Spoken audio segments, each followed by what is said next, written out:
साहिब की जय। संतों के सम्राट प्रातः स्मरणीय विश्व वंदनीय सदगुरु कबीर साहिब जी के पावन चरण कमलों में त्रिवार बंदगी करते हुए संतों के सम्राट सदगुरु कबीर साहिब जी का आज जो हम ग्रंथ रत्न बीजक पढ़ रहे हैं, इसमें 11वें अध्याय में सदगुरु कबीर साहिब जी साखी प्रकरण में बहुत सुंदर साखी कह रहे हैं। साखी संख्या कितनी है? 22। कल हम लोगों ने 21वीं साखी पढ़ी, आज 22वीं साखी है। सदगुरु कबीर साहिब जी इस 22वीं साखी में कह रहे हैं, 5 तत्व का पूतरा। क्या है? 5 तत्व का। कितने तत्व का? 5 तत्व का। 5 तत्व का पूतरा, युक्ति रची मैं कीरू, मैं तो ही पूछो पंडिता, शब्द बड़ा की जीव। सदगुरु कबीर साहिब जी साखी में बहुत सुंदर बात कह रहे हैं, विचार करने योग्य बात कह रहे हैं। सदगुरु कबीर साहिब जी के एक एक शब्दों में अर्थ छिपा हुआ है। सदगुरु कबीर साहिब जी क्या कहना चाह रहे हैं? यह बता रहे हैं कि जो 5 तत्वों का जो पुतला है, ये क्या है? जड़ है। पहली बात तो ये, पुतला कैसा होता है? नकली होता है ना कि असली होता है? पुतला हम किसे कहते हैं? जो नकली होता है। किसी व्यक्ति का जब पुतला बनाया जाता है, यानी कि उसकी जो नकल की जाती है, मिट्टी का, धातु का, किसी भी चीज का, तो हम उसे क्या कहते हैं? पुतला है भाई, ये है ना। तो यहाँ पर सदगुरु कबीर साहिब जी कह रहे हैं कि 5 तत्व का पुतला, पूतरा। ये शरीर क्या है? 5 तत्वों का पुतला है। 5 तत्व कैसे है? कार्य वैसा ही होता है जैसा कारण होता है। ये 5 तत्व कैसे हैं जानते हैं? 5 तत्व कौन से? पृथ्वी, जल, अग्नि, वायु और आकाश। ये 4 तत्व तो ठोस है, तरल है, अर्थात सूक्ष्म है, अति सूक्ष्म है। जड़ चेतन में आप लोगों ने, जब हम लोग आश्रम जाते हैं तो सबसे पहले संध्या पाठ, जड़ चेतन, सद्गुण शतक, न्यायनामा, वैराग शतक, ये याद करवाए जाते हैं। बीजक, सबसे पहले तो बीजक, संध्या पाठ है 2। उसके बाद ये जो जड़ चेतन का गुटका है, काशी साहिब, पूर्ण साहिब जी ने बनाया, ये बहुत छोटा सा है। फिर सदगुरु विशाल साहिब जी का सद्गुण शतक। इस साधकों में कितने सद्गुण आने चाहिए और कैसे सद्गुण हमारे जीवन की, इस मानव जीवन की रक्षा करते हैं। सद्गुणों के बिना हमारा जीवन कितना अधूरा है। ये सारी चीजें सद्गुणों से कैसे हम महान बनते हैं, ये सद्गुण शतक में एक छोटा सा, ये जड़ चेतन से थोड़ा बड़ा। फिर न्यायनामा, जिसमें इतना सुंदर बताया गया है, न्यायनामा में हर चीज का निर्णय किया गया। हम लोग बहुत ब्रह्मांडता में, जड़ चेतन है, न्यायनामा है और वैराग शतक है, जिस राग के कारण से हमारे जीवन में दुख आता है। ये सारी चीजें साधना क्षेत्र में जब हम लोग प्रवेश करते हैं, एडमिशन लेते हैं, हमारे सिद्धांत की बात बता रहे हैं, तो सबसे पहले ये पढ़ा दिया जाता है। फिर सदगुरु कबीर साहिब जी का पूरा बीजक याद कराया जाता है। व्याख्या याद की हो तो फिर कैसे व्याख्या बोल रहे हैं? सदगुरु कबीर साहिब जी का पूरा बीजक याद कराया जाता है। जो 11 अध्याय है ना, पूरा कंठस्थ याद करके हम लोग रोज रोज याद करते हैं। कभी 1 रमेली, 2 रमेली, 3 रमेली, जिसकी जैसी कैपेसिटी, जिसकी जैसी लगन, वो याद करके दूसरों को सुनाता है। चाहे उधर की जो बड़ी साहेब है उनको, चाहे अपने साथियों को, पूरा कंठस्थ याद कर लेते हैं और उसको रिवीजन करते रहते हैं। फिर उसी ग्रंथ की वहाँ पढ़ाई होती है तो वो ग्रंथ समझ में आता है। तो मैं ये कह रही थी कि ये जो बताया है न्याय इसमें जड़ चेतन में कि स्थूलाकार क्षिति जल पहचानो, स्थूलाकार है, स्थूलाकार क्या है? क्षिति जल, जल और पृथ्वी, क्षिति जल, क्षिति यानी क्या होता है, कैसे है वो? स्थूलाकार क्षिति जल में क्या है वो? हलुक सूक्ष्म में मुझे अभी उठ नहीं रहा, याद नहीं आ रहा, जड़ चेतन का, जिसमें बताया गया है कि पृथ्वी क्या है और जल क्या है? स्थूल है, और वायु और अग्नि क्या है? सूक्ष्म, एक सूक्ष्म एक अति सूक्ष्म। तो ये चार तत्व जो है ये जड़ है, और इन्हीं जड़ तत्वों से हमारा ये शरीर बना है, देह निर्मित हुई है। और जो आकाश है ये पांचवा तत्व है, पोल है, ये कोई द्रव्य नहीं है। इसलिए कहा तो जाता है, गोस्वामी जी ने कहा है, क्षिति जल पावक गगन समीरा पंच रचित है अधम शरीरा। लेकिन सदगुरु कबीर साहब जी जब गिनाते हैं इस शरीर के हिस्सेदारों को, मानुष जन्म चुका हूँ अपराधी शब्द में साहेब ने कहा है कि अग्नि कहो मैं ईतन जारो, पानी कहे मैं जरत उबारो, धरती कहे मोहि मिल जाई, और पवन कहे संग लेऊं उड़ाई। चार तत्वों का ही नाम लिया, पांचवे तत्व आकाश का नाम नहीं लिया क्योंकि वो कोई तत्व नहीं। इसलिए इसमें वायु तत्व सूक्ष्म स्वरूपा, हलक सूक्ष्म क्रम से रूपा। ये बताएं, पोल शून्य आकाश को जानो, स्थूलाकार क्षिति जल पहचानो, वायु तेजे सूक्ष्म स्वरूपा, हलक सूक्ष्म वे क्रम से रूपा। तत्तम परमाणु अतिशय झीने, सदा संयोग परस्पर कीने, स्थूल सूक्ष्म तत्व कारण नित्या है, सब कार्य पदार्थ अनित्या।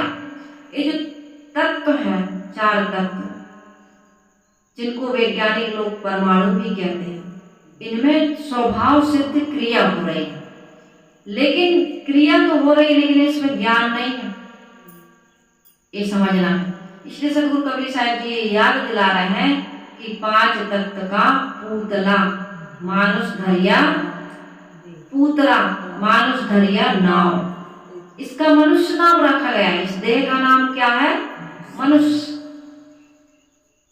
पांच तत्वों से निर्मित इस शरीर में एक चेतन आत्मा, चेतन सत्ता निवास कर रही, तभी तक ये चल रहा, फिर रहा, देख रहा, सुन रहा, सूंघ रहा, चख रहा। और ये निकल जाए तो चेतना यदि इस शरीर से निकल जाए तो क्या हो जाएंगे? मुर्दा। एक पुतला ही है, फिर या तो मूर्ति बना लो या चित्र टांग दो, ऐसे भी रखे रहो तुम, पुतला ही है। और ये पुतला तो रख भी नहीं सकते, ये पुतला को हम रख भी नहीं सकते, लेकिन है ये पुतला ही। जो जड़ है, पुतला है, जिसमें चेतनता नहीं है, उसी को हम समझ रहे हैं कि ये सब कुछ है, जबकि ये कुछ भी नहीं है।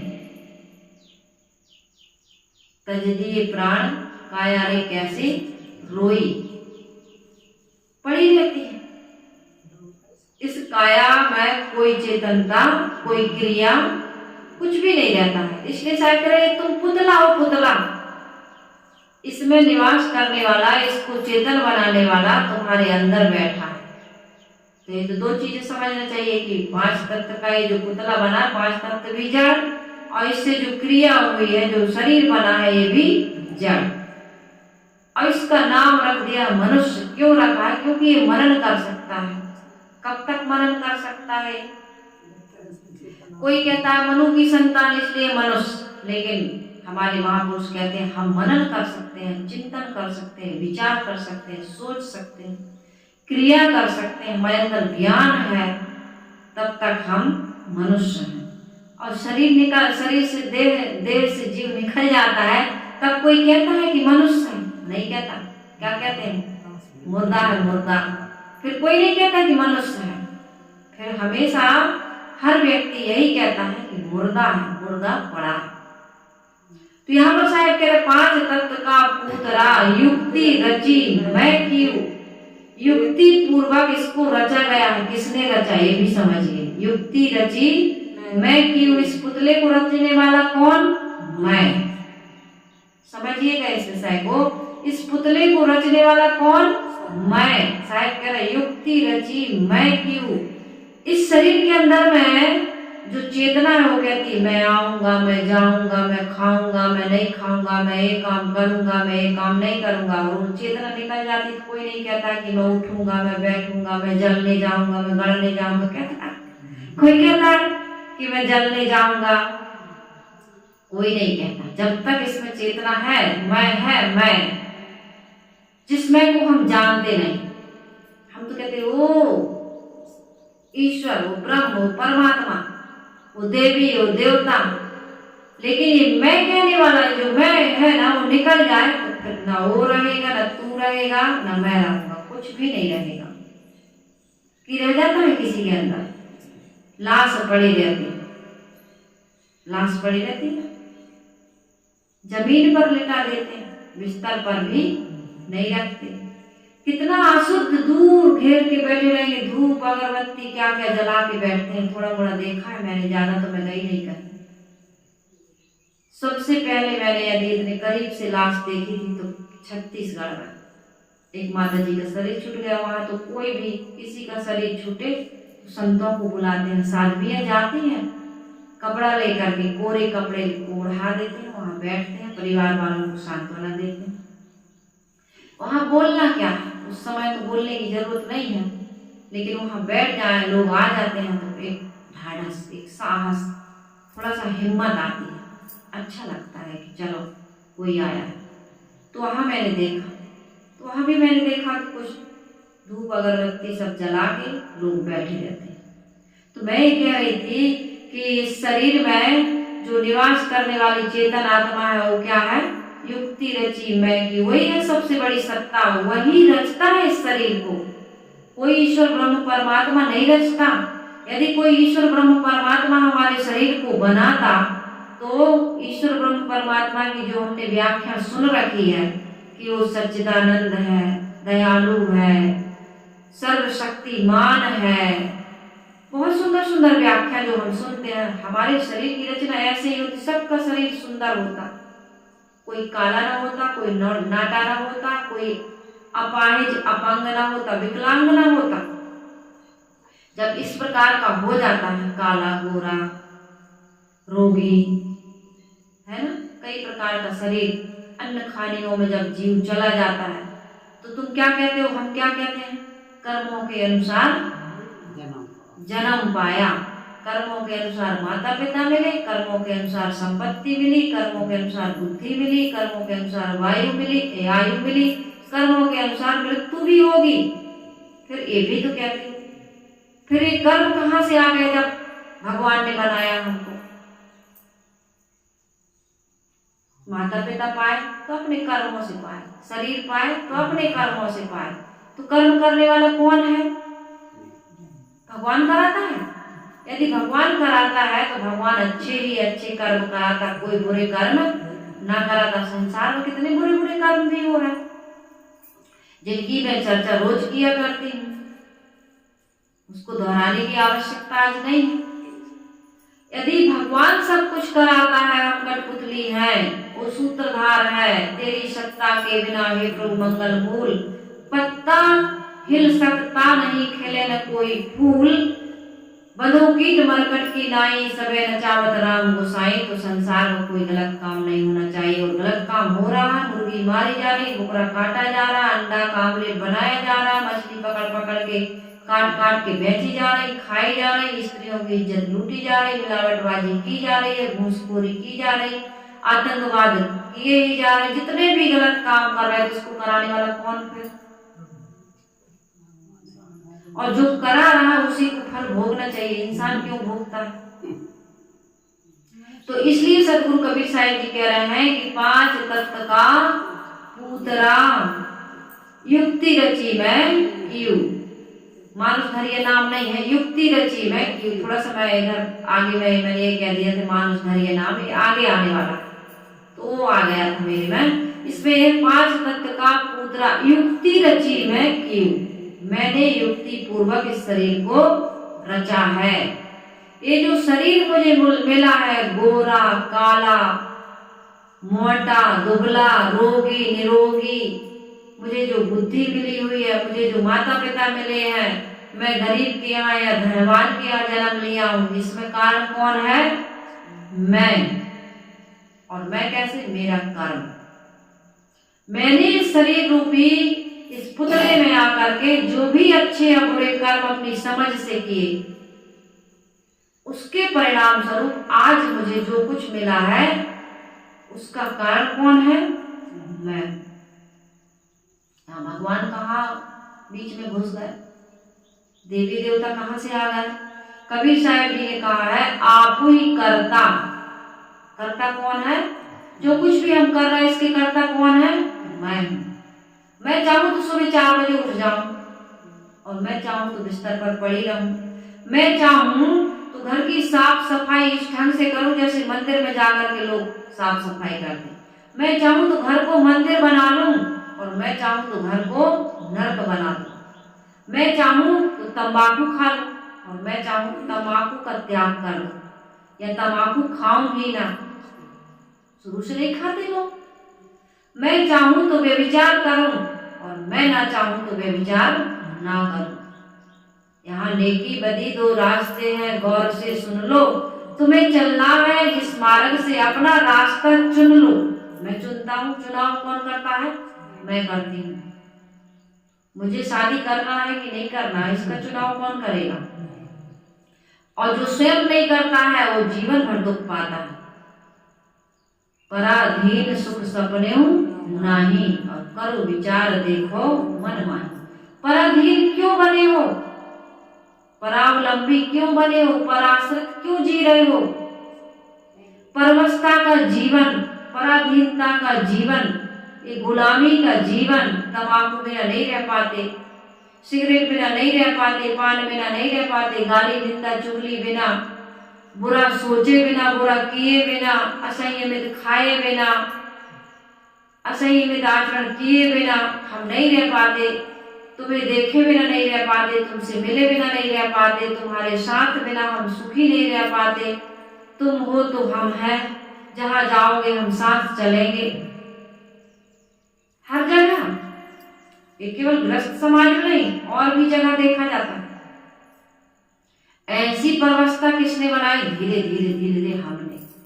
धीरे धीरे खाना शुरू कर दिया, धीरे धीरे पीना शुरू कर दिया, धीरे धीरे बोलना शुरू कर दिया, धीरे धीरे साथ रहना शुरू कर दिया। अब तुम्हारे बिना हमको अच्छा नहीं लगता। तो सदगुरु कबीर साहब जी कह रहे हैं, इसको करने वाला ना करने वाला कौन है? मन माने सब कुछ हो रहा है। सदगुण शतक में है ना, मन ही रोग और भोग है, मन ही पाप और पुण्य, मन ही क्रिया और कर्म, मन मन चेतन और सोमन में मानो ने कहा भोग का त्याग, जो है मन को मानवो सो प्रपंच वैराग। मन ही से सब कुछ हो रहा है प्रपंच। मन में ऐसी ऐसी तरंगें उठ रही हैं, ऐसे ऐसे हिलोरा उठ रहे हैं कि है आज जीव बहा छा रहा है। बह रहा है कि नहीं? मन के बहाव में तो पड़ा है, मन के भंवर में, प्रवाह में तो बह रहा है। उस मन के प्रवाह को काट नहीं पाता। जबकि साहिब सावधान करते हैं, मन की तरंग मार लो, बस हो गया भजन, आदत बुरी सुधार लो, बस हो गया। तो हमको क्या करना है?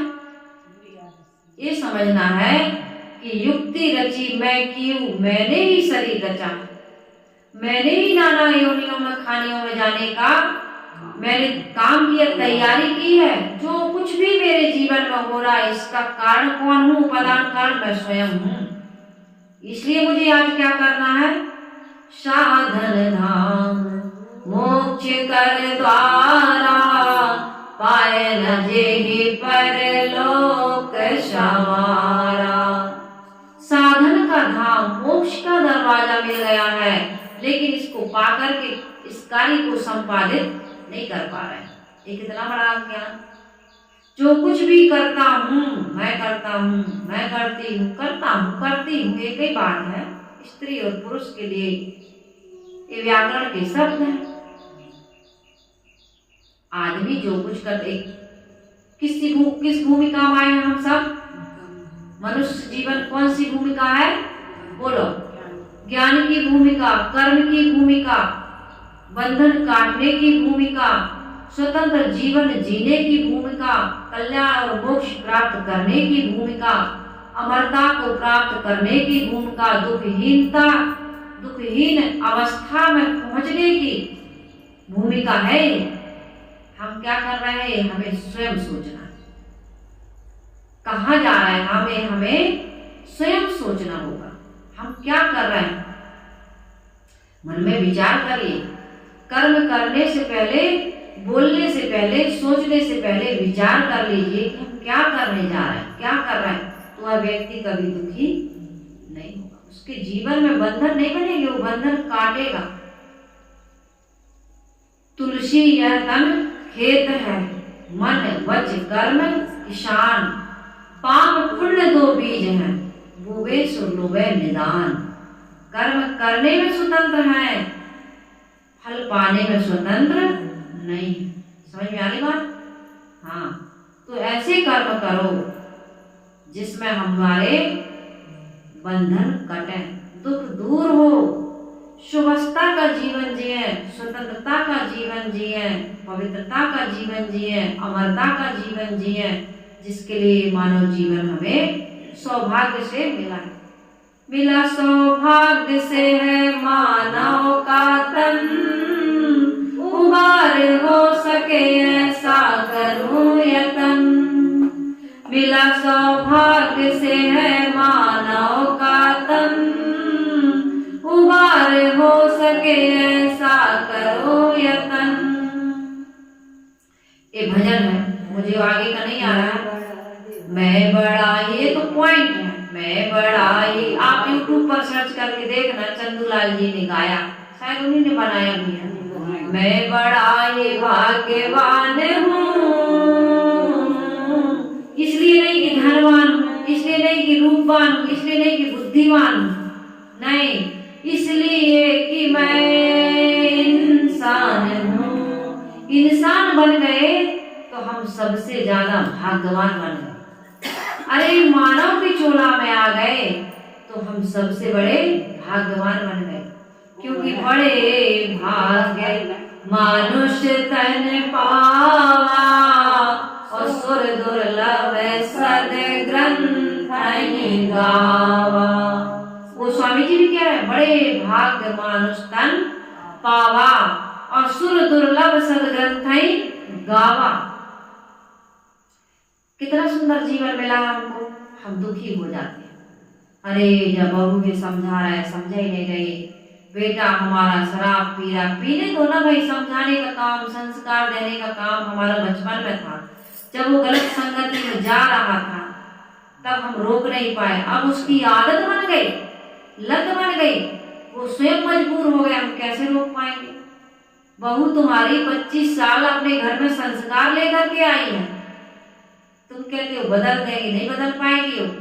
वो तभी बदलेगी जब वो बदलना चाहेगी। यदि वो बदलना नहीं चाहेगी तो हम और आप नहीं बदलेंगे, नहीं बदल पाएंगे। तो किसी को क्यों बदल रहे हो? मानव जीवन मिल गया है, सुखी हो जाओ, संतुष्ट हो जाओ। कौन किसका साथी है? जन्म लिए तो माता पिता मिल गए, धीरे धीरे भाई बहन मिल गए, मित्र बना लिए। अब हमारे यहाँ एक लड़का आया था, शायद दूसरी में पढ़ता होगा। पहले उसको यही गांव में 5वीं तक स्कूल है हमारे गांव में, वहाँ एडमिशन करा दिया। अब वहां से निकाल के फिर हमारे करकबेल 5 किलोमीटर शहर है, छोटी सी सिटी कस्बा, वहां कर दिए। अब पता नहीं क्या बुखार चढ़ा, फिर उसका नाम कटवा के गांव में लिखवा दिए। तो दादी को लेके जाता है स्कूल। हमने कहा बेटा दादी को लेके क्यों जाते हो? जब तुम करकबेल जाते थे तब दादी को लेके नहीं जाते थे, अब यहाँ जाते हो तो क्यों दादी को लेके जाते हो? मुझे बताओ क्या परेशानी है, मैं तुम्हारी हेल्प करूंगी। बड़े प्यार से पूछा, कल आया, कहा साहब जी यहाँ मन नहीं लगता। हम कहे तुम्हारे दोस्त बन गए होंगे करकबेल में? कहा हाँ साहब जी एक दोस्त है मेरा, आर्यन है, क्या है बता रहा था, मुझे उसके बिना यहाँ बिल्कुल अच्छा नहीं लगता, क्योंकि मेरा दोस्त कह रहा था कि यदि जहाँ तुम पढ़ोगे ना मैं वहीं पढ़ूंगा, यदि तुम नाम कटाओगे तो मुझे बता देना, जहाँ तुम पढ़ोगे वहीं मैं लिखवा लूंगा। तो मेरा बिल्कुल मन नहीं लगता। मैंने कहा बताओ, इतना छोटा है, अभी तीसरी क्लास पढ़ रहा है, दोस्त के बिना इसका मन नहीं लग रहा। मम्मी पापा और भाई, उसके घर में भाई भी हो गया है, दादी भी, दादा, इसमें मन नहीं भर रहा, दोस्त के बिना उसका पढ़ाई मन नहीं। मैं क्या, हम आपको दोस्त से मिलवाने ले जाएंगे। खुश, इतना खुश हो गया, इतना खुश हो गया। फिर से तैयार होके आया, हम आज अकेले जाएंगे, लेकिन हिम्मत नहीं पड़ी, दादी को लेके गया। हम कह रहे आपको हम कल दोस्त से मिलवाने ले जाएंगे। इतना खुश हो गया, क्या बताऊं। आज से ही उसका अभी कितने साल का होगा, 5 और 3 8 9 साल का। 3 साल पढ़ा था, 5 साल में स्कूल भेज देते बच्चों को, 4 ही 7 ही 8 साल का, 9 साल का होगा। कितना विवश है कि अकेला करक में जा नहीं सकता, पापा ले नहीं जा रहे, और दिल तड़प रहा, मन व्याकुल है अपने दोस्त से मिलने के लिए। और धीरे धीरे धीरे धीरे कितने दोस्त बनाएगा ये आदमी, हम और आप सबने बनाए, और सब छूट गए कि नहीं छूट गए। दिल में जो दिल बन के धड़के, वो गए तो न देखा जरा मुड़ के। जिंदगी कैसी है पहेली, हाय, कभी तो हंसाए और कभी ये रुलाए। क्यों हंसा रही, मन का मीत मुझे मिल गया, मन का मीत मिल गया, हंस दिए। और यदि वो मीत बिछुड़ गया, हाँ, तड़प तड़प करके रोते। रोते हैं कि नहीं रोते। संसार में जितने लोग हुए, सब ने मोह के कारण से रोए हैं सब। सदगुरु विशाल देव कहते हैं, मोह किए से मार्ग छूटे, अवगुण उपजे तन को, और तज दियो मोह, सुबस करो मन को। मोह को तजो और मन को सुबस करो। मोह करने से कई प्रकार के अवगुण उत्पन्न होते हैं, क्योंकि मोह किए बिछुड़ गया तो रोते भी हो, क्रोध भी आता है, दुख भी आता है, रोग भी आता है। अभी हमारा प्रिय कोई वियोग हो जाएगा, मर जाए, कितना दुखी हो जाते हैं। इस संसार में दुख कहाँ है, मानता में दुख है, मानता में सुख है। तो यहाँ पर मैं ये कह रही थी कि मिला सौभाग्य से है मानव का तन, उबार हो सके ऐसा करूं यतन, धीरवान ध्यानवान हूँ, इसलिए कि मैं इंसान हूँ। तो मैं कितना सुखी हूँ, लेकिन इंसान ही हूँ तो मैं क्या हूँ, दुखी हूँ। इंसान से ज्यादा दुखी कोई नहीं, और इंसान से बड़ा शैतान भी कोई नहीं। आज आदमी को डर है, दरवाजा लगा के सो रहा है, घर में हथियार रख रहा है, किसके डर से। शेर, हाथी, भालू घुस रहे हैं हमारे घर में, चीता आता है, कौन आता है, सांप बिच्छू हो जाते हैं, नहीं, कहीं चोर न जाए, बदमाश ना जाए। और जितने कोर्ट कचहरी मुकदमा में जितने भी इंसान जाते हैं, वहां जो केस चल रहे हैं, वो किसके केस चल रहे हैं, भाई भाई के, पड़ोसी पड़ोसी के, या जिनसे हमारा संबंध था उन्हीं के, जिन्हें हम हार समझे थे गला अपना सजाने को, वही अब नाग बन बैठे हमें ही काट खाने को। सदगुरु कबीर साहिब जी कहते, कबीर खड़ा बाजार में मांगे सबकी खैर, ना काबू से दोस्ती और ना काबू से बैर। दोस्त बनाओगे तो सबसे प्यारा दोस्त एक दिन दुश्मन भी सबसे बड़ा बनता है।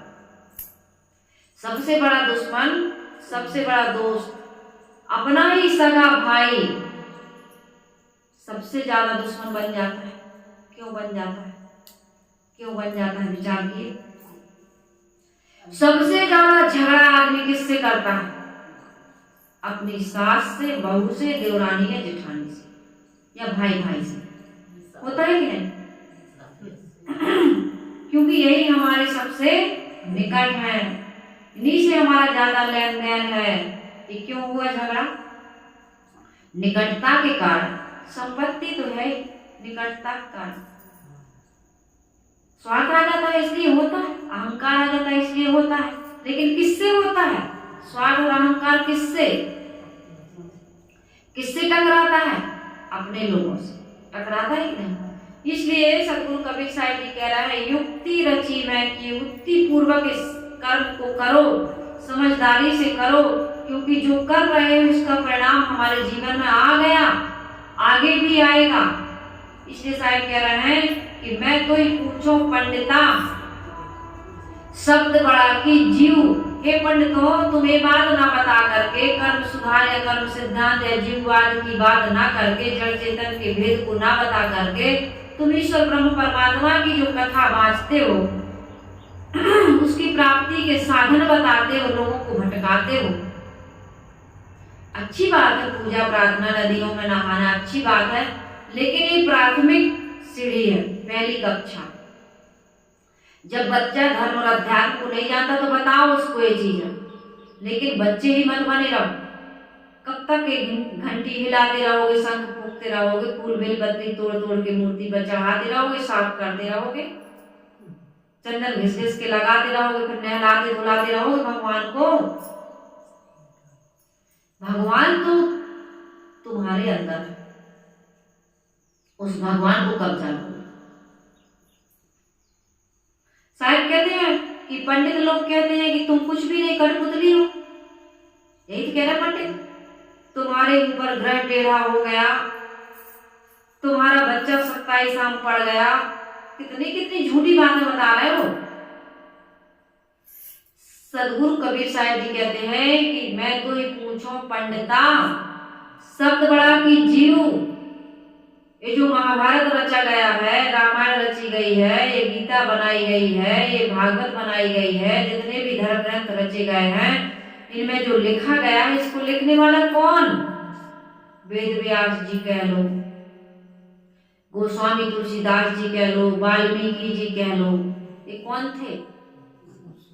मनुष्य थे, और ऐसे मनुष्य थे जो बड़े कामी थे, जो बड़े हिंसकी थे कि नहीं थे? वाल्मीकि जी रत्नाकर डाकू थे, गोस्वामी जी पत्नी में आसक्त थे, जिन्होंने रामायण लिखी, जिन्होंने वेद व्यास जी कुंवारी कन्या के, धिउरी के पाराशर भंगनी का बेटा, उनकी संतान है।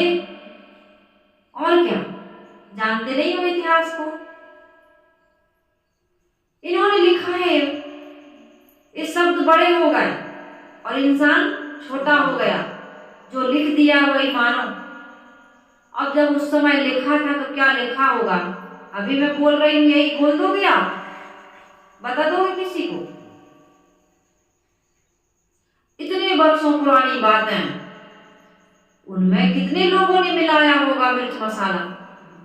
आज विचार करना चाहिए, 21वीं सदी के आदमी को भी नहीं करना चाहिए।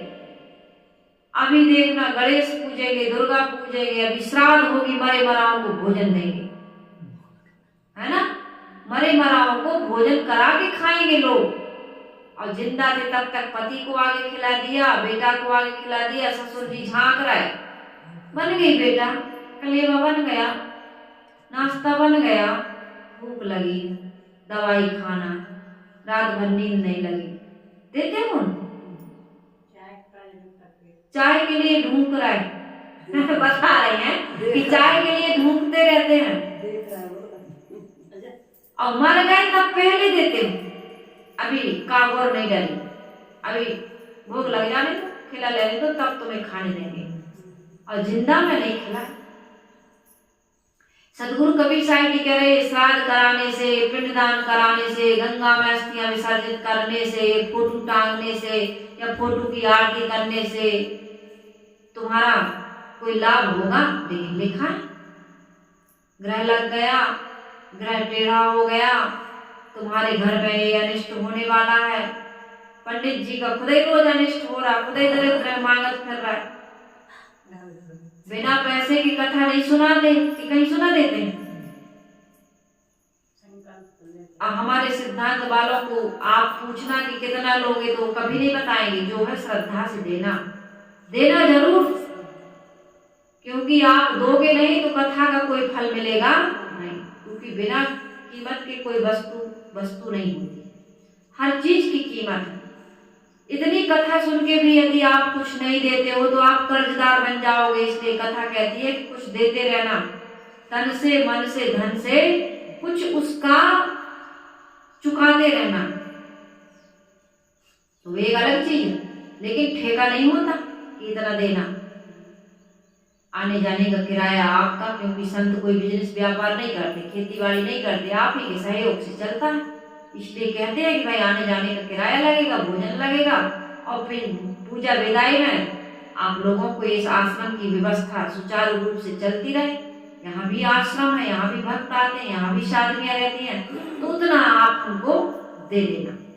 लेकिन ये नहीं कहते इतने हजार लेंगे, और कोई कहते होंगे तो नादान है, उनको नहीं कहना चाहिए, क्योंकि भक्त स्वयं देते हैं। और जो देते हैं भक्त हमारे यहाँ आते हैं, थोड़ी कहते हैं हलवा पूड़ी बनाओ, भक्त तो स्वयं भंडारा करते हैं और सबको खिलाते हैं। और जो आप खिचड़ी दलिया जो बना देते हो, भक्त वही खुशी से खा के चले जाते हैं, तो क्यों मांगते हो? क्या जरूरत मांगने की? यदि संत के पास कुछ नहीं है तो पेड़ के नीचे रह करके भक्त चले जाते हैं, पेड़ के नीचे बनाकर खाकर खिलाकर चले जाते हैं। वो तुम्हारा महल अटारी देखने नहीं आते, वो तुम्हारी शांति, वो तुम्हारी प्रसन्नता, वो तुम्हारी निर्मलता, वो तुम्हारा ज्ञान पाने आते हैं। सही है कि नहीं? तुम क्यों इतना बना रहे हो? जो मिल जाता है आपसे बच जाता है, आपको कोई खर्च नहीं है, आप कहीं देते नहीं हो, तो बनाओ उनकी सुविधा के लिए, अपनी सुविधा के लिए भी। हमको भी सुविधा से रहना चाहिए। आधुनिक युग है, उसका कोई खंडन नहीं है। बनाओ, बनाना बुरा नहीं है, जरूरत है। रोटी कपड़ा मकान तो सबको चाहिए। पेड़ के नीचे हमेशा नहीं रह सकते कि हमेशा रह जाओगे। बारिश हो रही थी, हम कह जाओ भैया पेड़ के नीचे बना लो, हमारे यहाँ जगह नहीं। अभी आए थे राजस्थान में 4 लोग, हम कहते थे हमारे यहाँ जगह नहीं, जाओ पेड़ के नीचे बनाना, बना पाते? कुछ है हमारे पास, तब तो आए, बनाए, खाए, खिलाए और चले गए, दक्षिणा भी दे के गए। आते हैं तो दक्षिणा देते हैं, हम उनके यहाँ जाते हैं तो दक्षिणा देते हैं, फिर भी हम भिखारी बने। कोई पंडित को बुला लेना और वो कोई कथा सुना दे, कोई पूजा कर दे, दक्षिणा ना ले। ऐसे भी पंडित हैं जो दक्षिणा नहीं लेते, कहते संकल्प में जो देना है दे दो। हमारे यहाँ थे ना बगल के गांव के पंडित जी, कभी नहीं मांगे, वो कराते संकल्प, कहते थे 1 रुपया हो तो 1 ही रुपया रख लो बस, ना हो तो चावल के दाना रख लो, खाली हाथ संकल्प नहीं करते। कितने संतोषी आज भी याद करते हैं। हाँ,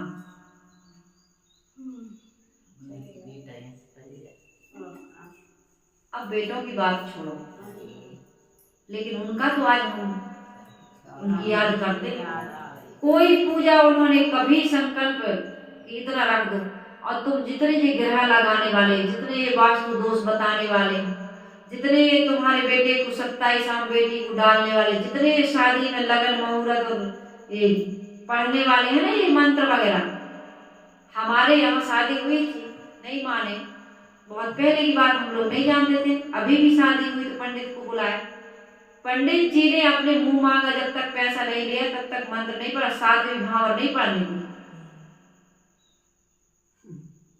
कोई पंडित यदि ग्रह काटने आए और पैसा ना मांगे तो समझ जाना कि सच में ग्रह लगा है। पैसा ना मांगे तो वो आपका हित चिंता के तुम्हारा ग्रह काटने आया है, वो पैसा लेने नहीं आया। वास्तु दोष बता रहा है, वो पैसा ना ले।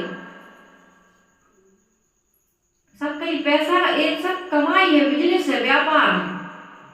इसलिए कबीर साहिब जी कहते हैं, वो मैं तो ही पूछो पंडिता, शब्द बड़ा कि जीव बड़ा है, इसीलिए ये सब षड्यंत्र भी रचा, और इस षड्यंत्र को काटने के सुंदर ज्ञान विवेक विचार की बातें भी इसी जीव ने, कोई षड्यंत्र रचने वाला है तो कोई षड्यंत्र को निरस्त कर ध्वस्त करने वाला है। एक शब्द आदमी को भ्रम में डाल देता है और एक शब्द आदमी के भ्रम को काट देता है। तो ऐसे शब्द सुनिए जो भ्रम को काटने वाले हैं, ऐसे शब्द सुनिए जो मुक्ति देने वाले हैं, बंधन से हमको उबारने वाले। ऐसे शब्द सुनिए जिससे जीवन निर्मल पवित्र बनता, निर्भय बनता, निर्दोष बनता, अपने जीवन के दोष दुर्गुण दुराचरण दुर्व्यसन दूर होते हैं। ऐसे शब्द सुनिए, क्योंकि शब्दों की तो भरमार है। तो हम सबको क्या करना चाहिए? अपने कर्मों को सुंदर बनाना चाहिए, अपने आत्मा रूपी परमात्मा को पहचान कर उसकी कीमत करनी चाहिए, उसमें स्थित होना चाहिए। उससे बड़ा परमात्मा हमें कहीं बाहर से नहीं मिलेगा।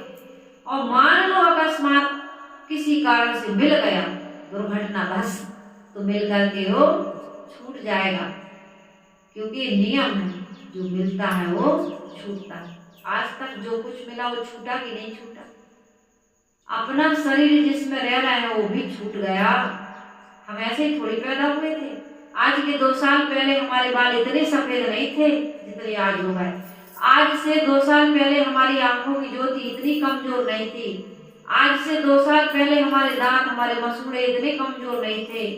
इतना हमारे शरीर में झुर्रियां नहीं थी, इतनी नसें नहीं, इतनी हमारी शक्ति कमजोर, जो भी कुछ कहें, ऐसा शरीर नहीं था। आपके घर में 2 साल पहले बच्चा जन्म लिया था, कैसा था? आज 2 साल का हो गया, कैसे दिख रहा? 2 साल बाद कैसे दिखेगा? जिस शरीर में हम रह रहे हैं दूसरे का दिखता, अपना नहीं दिखता। वो शरीर हमारा वैसे ही वैसे नहीं छोड़ता जा रहा। तो भगवान मिलेंगे, एक तो मिलेंगे नहीं, ये गारंटी। मिल गए तो वो छूट जाएंगे, ये भी गारंटी। नहीं तो फिर किसी को मिले हो तो लेके आना मेरे पास, ये मिले भगवान, देखो मेरे साथ में, है ना। लेकिन अपने आप को छोड़ के भी कोई आना कि मैं अपने आप को छोड़ के आया हूँ, आई। आप अपने आप को छोड़ के कभी आ नहीं सकते, रह नहीं सकते, लेकिन उसको भूल गए। उसको याद करिए, उसमें स्थित होने का काम करिए, ऐसा सत्संग सुनिए, ऐसे विचार सुनिए, ऐसी रहनी और आचरण से रहिए। हम सबका जीवन निर्मल पवित्र बने और ये मानव जीवन सफल सार्थक हो। इन्हीं शुभकामनाओं के साथ मैं अभी वाणी को विराम दे रही हूँ।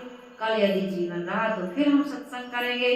सदगुरु कबीर साहब जी की साखी जो शुरू में मैं बोल चुकी थी कि 5 तत्व का पूतरा मानुष धरिया नाव, इस पर हम कल चर्चा करेंगे। आज वाणी को यही विराम देते हैं। आज संकल्प लीजिए कि हम सबको जीवन में किसी प्रकार के दोष दुर्गुण को, बुराई को, कमियों को, गंदी आदतों को दोहराना नहीं। आज हमें अच्छा निर्मल पवित्र जीवन जीना है।